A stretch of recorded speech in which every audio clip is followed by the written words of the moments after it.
Before we start, take a moment to like and subscribe. King David was at the top of the world. He was a hero, a legend in his own time. He had started as a simple shepherd boy, fought giants, and now sat on the throne of Israel, respected and feared by all.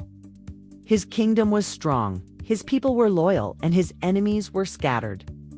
Life was good. It was springtime, the time when kings usually went to war. But David, feeling secure in his power, stayed home in his palace in Jerusalem. One evening, as the sun began to set, he decided to take a stroll on his rooftop. This was his favorite spot, a peaceful place high above the city where he could watch the day fade and the stars begin to appear. It was a moment of quiet reflection, a chance to breathe and simply be. But on this particular evening, something caught his eye that would change everything. From his rooftop, David could see over many of the houses in the city below. As his gaze drifted across the neighborhood, he saw a beautiful woman taking a bath. She was out in her courtyard, and she was breathtaking. Her name was Bathsheba, and she was the wife of one of David's most loyal and honorable soldiers, a man named Uriah the Hittite. Uriah was away, fighting for David in a war, completely unaware of the danger his home was in. David was captivated. He couldn't look away. What began as a moment of peace turned into a moment of overwhelming desire. He knew he shouldn't be looking, and he knew she was a married woman, but the thought of having her consumed him. He could have turned away. He could have forgotten what he saw, but he didn't. He let his power and his desires take over, setting a series of tragic events into motion. He was used to getting whatever he wanted. He was a king, after all. The rules that applied to others didn't seem to apply to him. But this was different. This was not a military victory or a political deal. This was a reckless personal decision that would have consequences far beyond his palace walls. He was about to break a sacred trust, all for a moment of selfish desire. David couldn't get Bathsheba out of his mind. The image of her was burned into his memory. He asked his servants to find out who she was. When they told him she was Uriah's wife, a loyal soldier who was fighting his wars. David knew he was about to cross a line he shouldn't. The warning bells were ringing, but he ignored them. He sent a messenger to bring her to the palace. Bathsheba, knowing she had to obey the king's command, went to him. She was a woman in a world where a king's command was not a request. Afterward, she returned to her home. The next few weeks were a secret. David probably felt he had gotten away with it. But a short time later, she sent a message back to the king. "I am pregnant."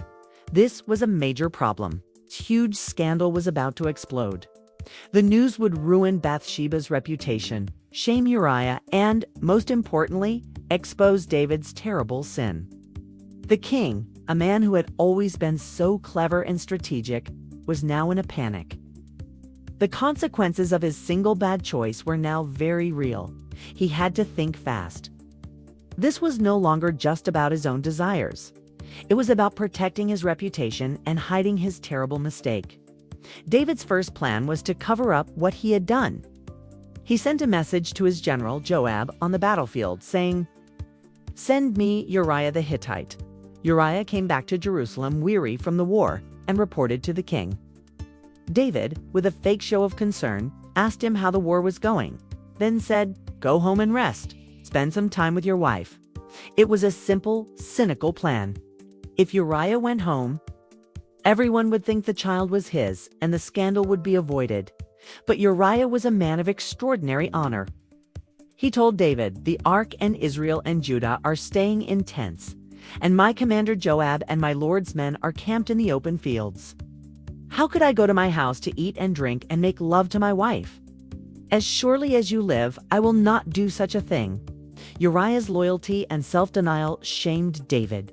He was a soldier, and he wouldn't enjoy the comforts of home, while his comrades were still living like soldiers. Uriah slept in the palace courtyard with the king's servants. The plan had failed. David's desperation grew. He had to come up with something else, something much more sinister. The king, trapped by his own actions, was now willing to go to terrible lengths to hide the truth. The next morning, David sent Uriah back to the battlefield. He gave Uriah a sealed letter to deliver to General Joab. Uriah, still completely loyal and unsuspecting, carried his own death warrant in his hands. The letter contained a terrible command from the king to his most trusted general: put Uriah in the front line where the fighting is fiercest. Then withdraw from him, so he will be struck down and die. General Joab, a seasoned commander who knew the dark side of power, understood the king's meaning immediately. Didn't question the order. A king's command was absolute, even when it was for something so dishonorable. He placed Uriah in the most dangerous spot during a siege, a place where death was almost certain. When the enemy soldiers came out from the city to fight, Joab did exactly as the letter instructed. He pulled his men back, leaving Uriah exposed and isolated. Uriah was left alone, outnumbered, and was killed in the fierce fighting. The plan had worked, but at a terrible price. David had a report delivered to him. Uriah the Hittite is dead. The king's hands, once clean from his victories on the battlefield, were now stained with the blood of an innocent man. When Bathsheba heard that her husband was dead, she went through the required period of mourning. It was a time of sadness and sorrow, but also a time that made her available to the king. After her mourning was complete, David sent for her and took her as his wife. To the public, it looked like a noble gesture. The great King David was taking care of the widow of a fallen soldier. The scandal was buried, the secret seemingly safe. A few months later, Bathsheba gave birth to a son. Everything seemed fine. David had gotten what he wanted, and no one was the wiser. But God was watching. He sent the prophet Nathan to see the king. Nathan, a man who spoke for God, came to David and told him a story about two men in a city, a rich man and a poor man.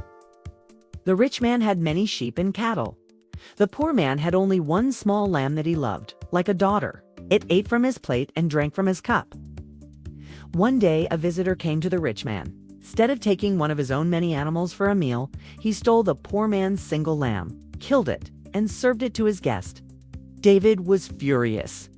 His sense of justice, so often a guide for his kingdom, was now roaring with rage. As surely as the Lord lives, he thundered, the man who did this deserves to die. He must pay back 4 times the value of the lamb, because he did such a thing and had no pity. Nathan looked him in the eye and said the most famous line of the story, "You are the man." Nathan went on to tell David that God saw what he did and was not pleased. David had killed Uriah with the sword of the enemy to take his wife. For this, David would face terrible consequences.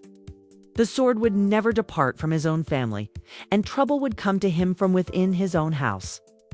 And the child born from his union with his sin and begged God for mercy. He fasted and prayed, lying on the ground for 7 days, hoping to save his son. His servants tried to get him to eat, but he refused.